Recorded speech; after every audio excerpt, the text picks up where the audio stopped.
Lalaki na pilasan matapos gintiro sa yaman lang tiyo sa Pavia, Iloilo, samtang senior citizen nga manugbaligya sang gatong sa Haniway, Iloilo, gintiro. Si Julius Bilakaol nakatutok. Pilason ng 25 anyos nga hinablos sang gintiro sa yaman lang tiyo sa barangay Anilaw, Pavia kay Nasangaga. Suno sa ilo isang biktima nga si alias Jodelin. Ginsulong sang tiyo ang yabata sa ilabalay kagintiro sa makapila ka beses. Nagpalagyo ang biktima nga si alias Rovel apang ginlagas pagit sa sospek upod ang isa pagit sinikautot. Napilasan sa nawala nga kilid kag kamot ang biktima suno sa Iloy. Sa investigasyon sa Pavia MPS, magluwas sa hindi pagintindihanay sa magtimbang nga kampo bangod sa iladaan nga hilgutanon. Una kuno nga ginsumbag sang biktima ang bata sa sospek rason nga nagbalos ini kag naniro. Di amo nang nalantaw na ton nga rason kung ang tatay ni sang nasumbagan si amo man nga naniro pero hindi pa kita ni ma-confirm kay siyempre yung going pa ton investigation. Sa subong hindi pa makadesisyon ang Iloy sang biktima kung pasakaan niya sang kaso ang iautod tungod ginahulat pa ang plano sang iya bata. Preso naman sa Pavia Municipal Police Station ang suspect.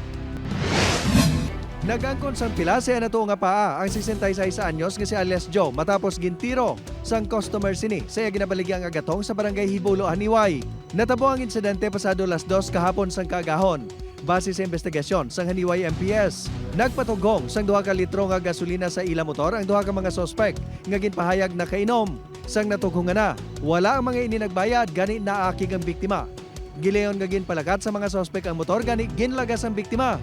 Nagkataon din na napatig yung kabli ng motor. So, para hindi sila maabutan, inutosan nung driver yung kanyang angkas na mas bata sa kanya na barilin.